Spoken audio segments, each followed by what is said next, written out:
This is the unboxing and full review of iPhone 16, and different is better.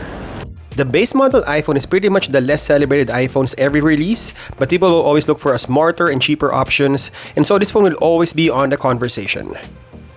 And for the past 3 years, Apple isn't innovating the design and looks of the iPhones, although the camera holes are different, but it will be the same square-shaped camera module every time. Apple shakes the design a little bit on the iPhone 16 lineup and provided the base and the Plus model with a different kind of look that obviously people will recognize you're holding the latest phone.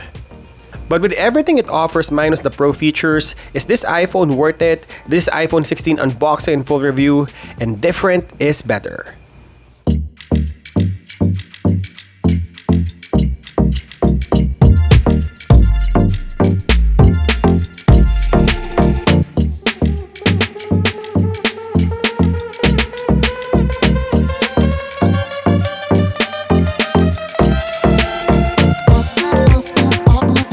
Under the hood, you will have the same prominent in-house Apple processor. They dropped the word Bionic, it's just Apple 18 or Apple 18 Pro.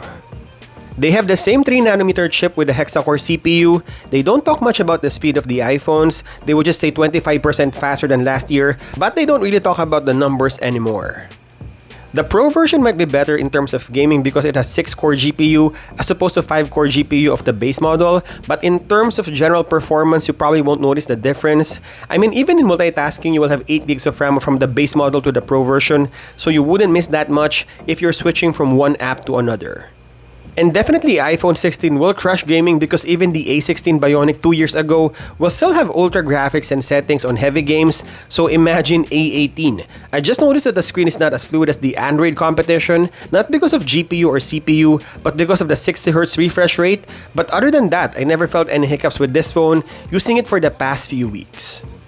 Genshin Impact, PUBG, and Mobile Legends are all playable on the highest settings. This iPhone 16 has really good power efficiency. Talking about longevity of playing games, I can easily play 5 to 6 hours of Mobile Legends straight on this phone.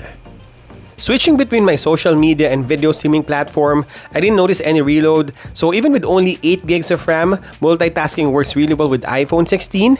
I mean, obviously if you love the performance of the older iPhones and you feel they're snappy enough for this year, just imagine how the newer iPhone 16 performs. This is probably an overkill for the apps we have right now.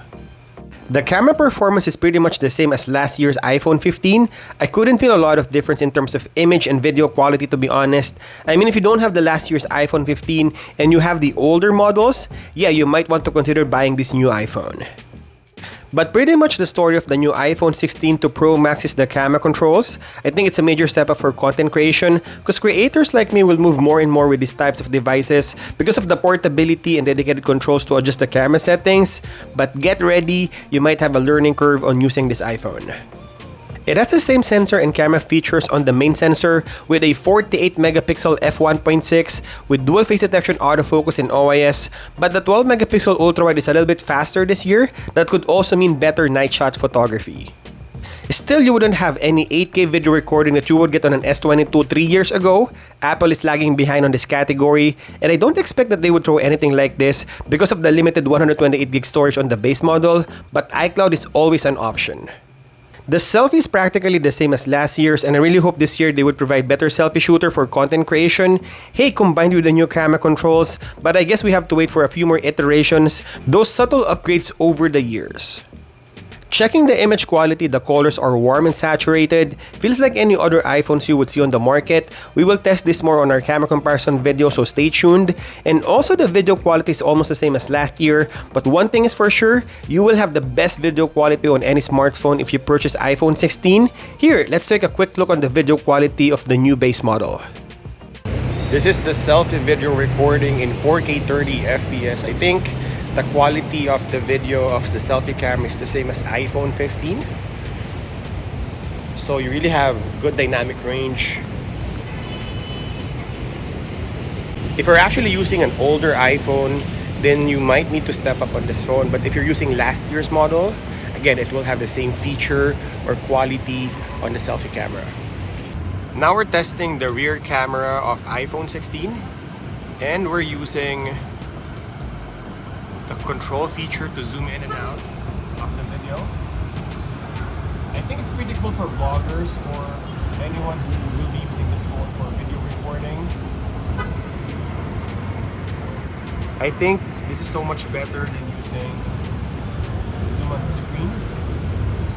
Because you're holding the phone on the side and your fingers naturally resides on the area where the camera control is. This is the ultra wide lens 0.5 in 4K 30 FPS on iPhone 16.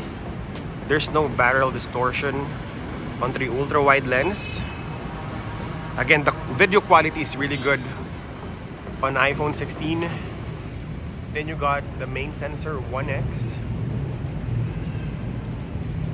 You got the 2x digital crop. And you can go 6x, which is the farthest zoom. The video is a little bit noisy, but still very good. A little bit jerky. Going back to the 1x.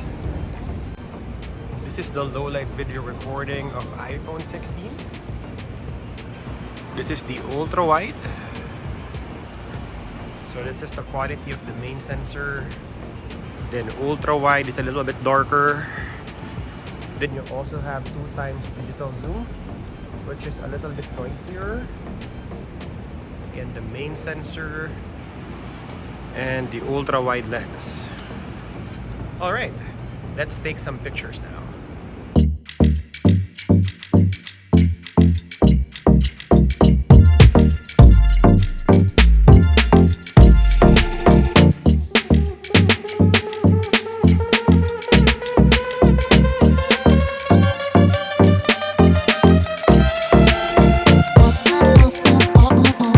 The design is the biggest change this year and there will be mixed reactions about this. I also wonder how case manufacturers will try to create their own version of iPhone 16 cases because it's no longer a square-shaped camera module, it's now a pill shape like an Android phone. It could be a bad thing for some users because it looks like an Android phone, but it could also work to your advantage. Just because on any iPhone releases, this is the first time that Apple changed, not innovate, but change the look of their iPhone. Definitely people will know that you're rocking the new iPhone 16, even though it's just a base model. You will still have the latest iPhone model, a generation that focuses more on the brand rather than functionality. It has Corning ceramic glass both front and back and also the aluminum frame, same as the build of the Pro Max, so you're not missing that much, and it also has IP68 water and dust resistance, so you could always swim in your iPhone on your every vlog. And speaking of screen, this is the biggest letdown of the new iPhone 16. Just because Apple is very stubborn in upgrading the refresh rate of the base model, Apple practically borrowed all the features of last year's model. I feel like this is the same screen as what we have on iPhone 15 with that Super XDR OLED with up to 2000 nits of brightness. It has the same resolution, same size, and same protection. There's no innovation on the screen, although one could argue that this will work with anyone else using a flagship phone, but then again you will feel the difference. Once you hold a flagship Android phone, iPhone 16 is showing a little bit of age on the screen department. Now, aside from the design, the camera controls, and a little bit of step up on the performance, I think the biggest difference this year is the Apple Intelligence. The new iPhone 16 is smarter because of the new AI feature, which will still come in the end of this year. Again, another feature that Apple promises to bring on their new iPhone. We buy the phone for the features and not the promises, but yeah, Apple do this every year. We have the writing tools to change the tone of the email. Apple Intelligence can proofread and change the words and sentence structure. I think Apple is already doing this on their iOS 17. If you open Google Keeps and try their voice typing, Apple will automatically change the sentences of the dictated word. We also have the Genmoji, Image Playground, Natural Language, and Type to Siri to name a few. This phone comes with iOS 18 out of the box, and it doesn't have Apple AI yet. I think we're waiting for iOS 18.1. And in terms of support and upgrade, Apple is very good on this. We'll probably get 6 to 8 generation of OS upgrade until iOS 24 to 26. So this will probably last a long time and also good for resale value. And lastly, the battery. And just like with iPhone 15 and every iPhones before that, Apple doesn't publicly share the battery size of any of its iPhones and most of its products. We will wait until someone else tears this apart and get the answer in milliampere. Rather, Apple will say that the iPhone 16 should last up to 22 hours of local video playback, up to 18 hours of video playback if streamed, and up to 80 hours of audio playback. That's an additional 2 hours of video playback over iPhone 15. There's no difference over the speed of the wired charging from last year, but I feel like Apple is trying to push consumers to purchase MagSafe wireless chargers more as it bumps up the speed from 15 to 25 watts charging, so consumers might actually move to the faster wireless charging and skip the USB-C charging. I think overall, iPhone 16 is a very good phone for what it offers. I still feel you will get more out of Pixel 9 or Galaxy S24. The camera controls might not be for everyone, and we will see if Android manufacturer will pursue this type of features.